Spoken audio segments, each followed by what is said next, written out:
Hi, welcome to On Air. I'm Klara Syrewicz. If Qatargate or Qatargate mean nothing to you, congratulations, you've been miraculously shielded from EU lobbying scandals. Today we'll focus on this little cesspool and see how Europe's institutions wrestle with the oh-so-corruptible world of lobbying.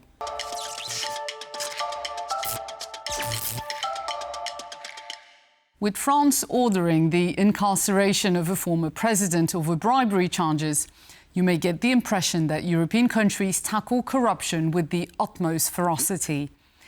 Well, that's not exactly true. As the murky environment of EU lobbying demonstrates, corruption flourishes even in environments drowning in regulation. So what's a lobbyist in the EU? Well, this is Brussels, so first we need a fussier, more elaborate title: interest representative. Officially, these figures drip influence into policy and legislation through meetings, events, consultations, or the occasional heartfelt letter. So proper, it reads like a 19th century courtship manual. But the reality is actually quite dirty. Consider Qatargate, still unresolved as investigations crawl forward. Allegedly, between 2019 and 2022, EU officials, lobbyists and their families engaged in corruption and money laundering. They agreed to quash 6 resolutions critical of Qatar's human rights record and secure visa-free travel for Doha, acting on behalf of Qatar, Morocco and Mauritania.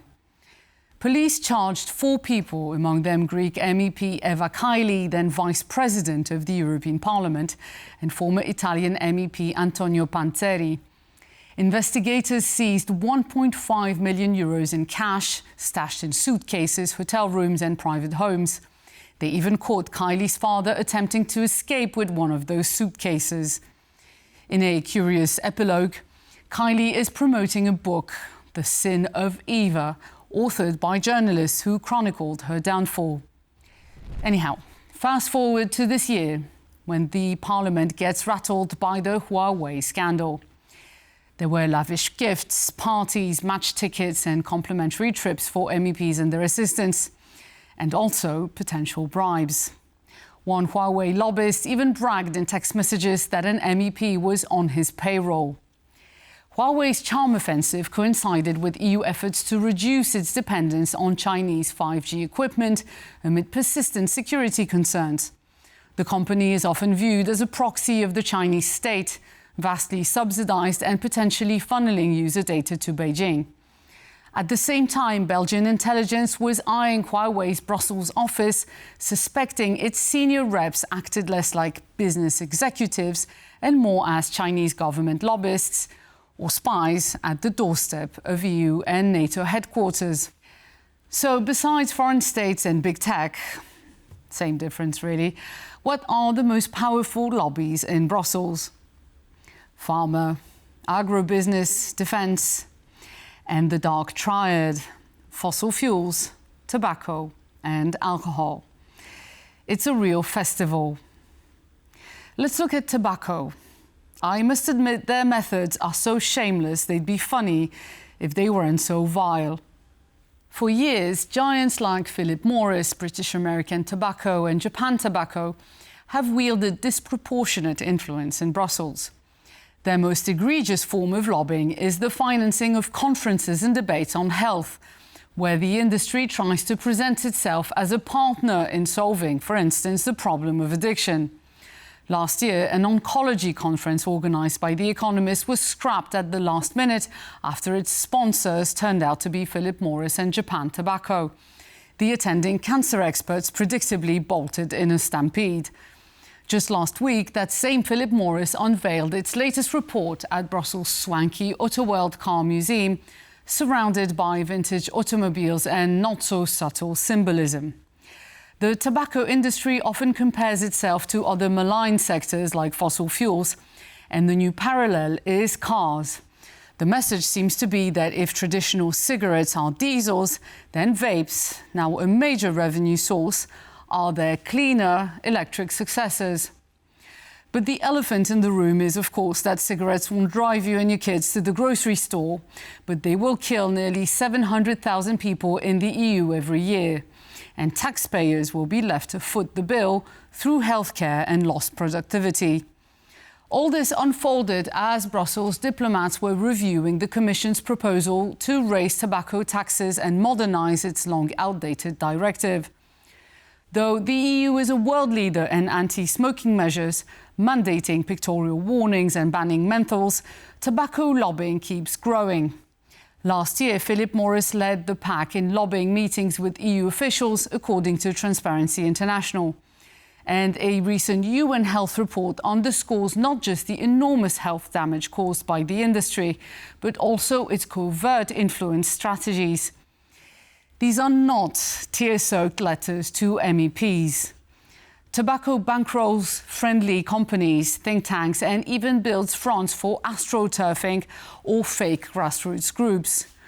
2 years ago, campaigns like Back Vaping, Save Lives and Save My Vape, claiming to defend users' rights, were exposed as being run by big tobacco lobbies. The World Health Organization, which, as you may expect, has been vocal about the health risks of e-cigarettes, was cast as an enemy of British sovereignty, a shady organization controlled by nefarious global forces. These campaigns reach millions of social media users. When Brussels won't ban, tobacco giants turn to political parties or entire governments. Heavy investments in Italy, Greece, Romania, Hungary and Sweden generate jobs and revenue, often boosting local politicians' profiles. The Alliance Against Tobacco reports that such countries increasingly oppose stricter EU regulations, most recently concerning nicotine pouches. And they are gaining in popularity. Poland's new president was even reported to have popped a pouch during a campaign debate. Unless it was a nicotine he was rubbing on his gum, but then we'd be talking about an entirely different lobby. We're doing all of that. We're building special care centers for senior citizens in need. Anyhow, the most prominent tobacco scandalist is none other than, hold on to your seats, the former EU Commissioner for Health, John Dalli. In 2012, his close associate sought a whopping €60 million bribe from a Swedish firm to overturn the European ban on snus or tobacco pouches. The EU Anti-Corruption Office exposed the scheme, prompting Dalli's resignation. After a speedy 10-year investigation, Dalli was formally charged with corruption in his native Malta in a trial that drags on to this day. As a side note, John Dalli has another ongoing case. He allegedly lent money to a Maltese developer, charging interest rates above the legal limit. The Financial Intelligence Unit flagged €637,000 in transactions after Dalli presented a suspicious contract dated June 2017 and referencing COVID-19 in its force majeure clause. I'll leave that one without comment.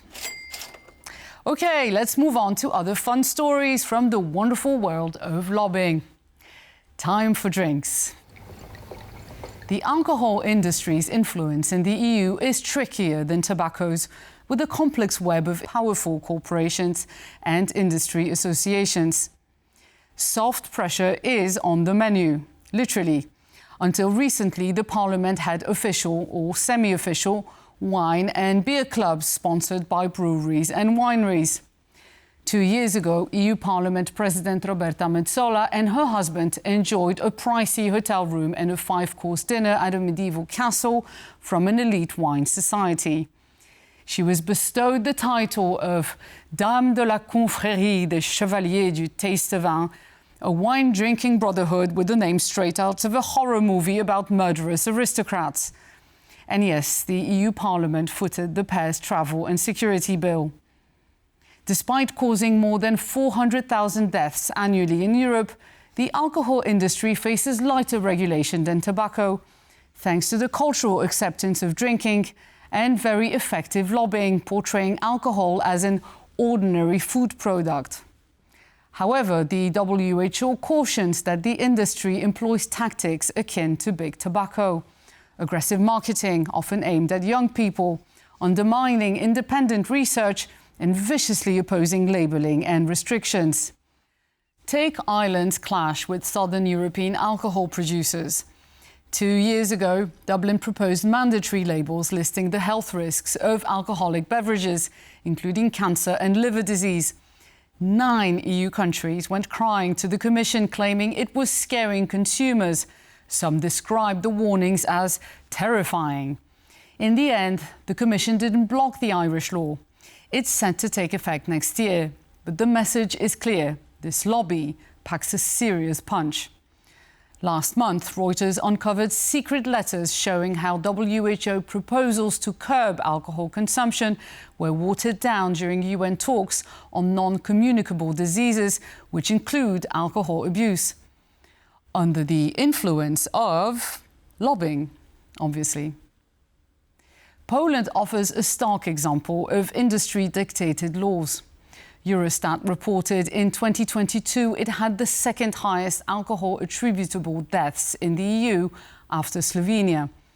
The National Centre for Counteracting Addictions, a government agency, pegs the social cost at 21.8 billion euros per year versus just 3.2 billion in excise revenue.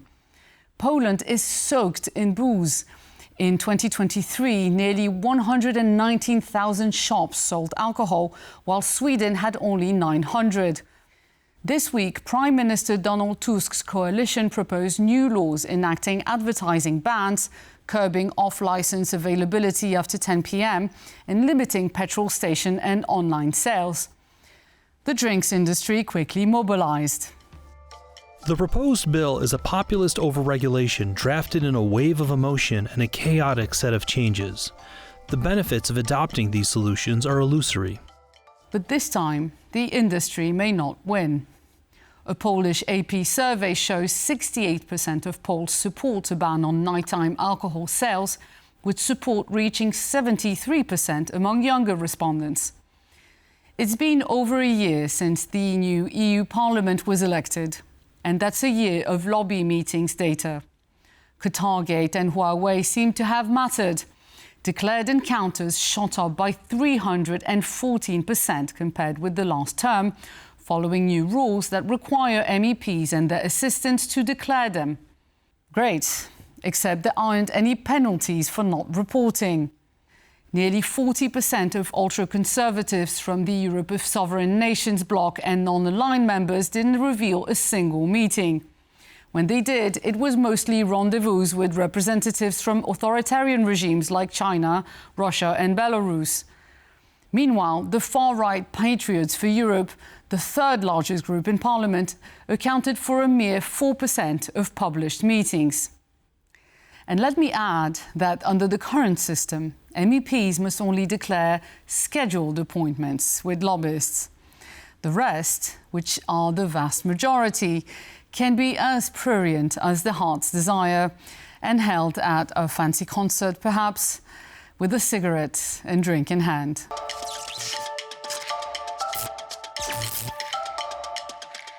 Cryptocurrency promised to change how we handle money. But partisanship, failed experiments and outright scams are sapping our confidence in digital assets. From billion-dollar fines to presidential promotions gone wrong, crypto's story is as much about innovation as fraud. Binance prioritized its profits over the safety of the American people.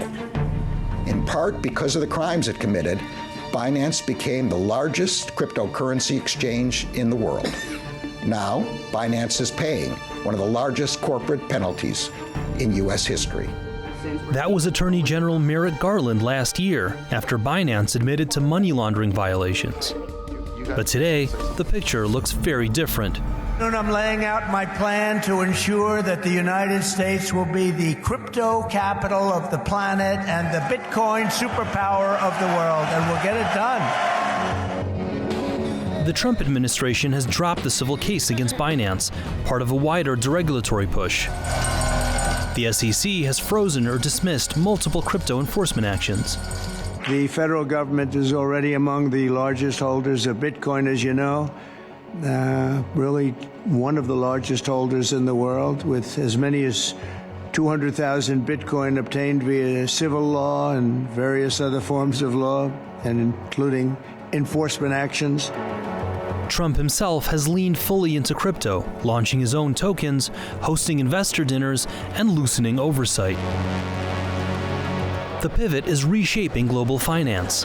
Bitcoin now trades near all-time highs, with more than 172,000 crypto millionaires worldwide, yet scams remain rampant. The FBI reports that Americans lost $5.6 billion to crypto fraud last year.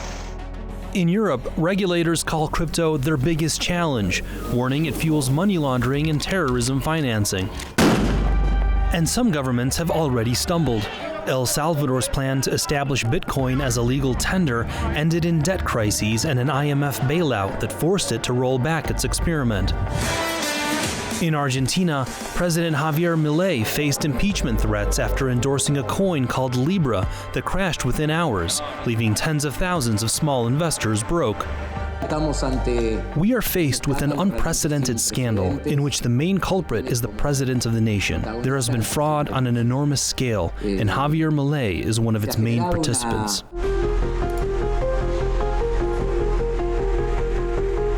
From Washington to San Salvador to Buenos Aires, crypto has promised financial revolution. But scandals, scams, and political entanglements suggest it has just as often delivered unparalleled volatility and corruption. Now the question is, can regulators catch up before the next scandal hits? Thank you very much for watching, and I'll see you next week.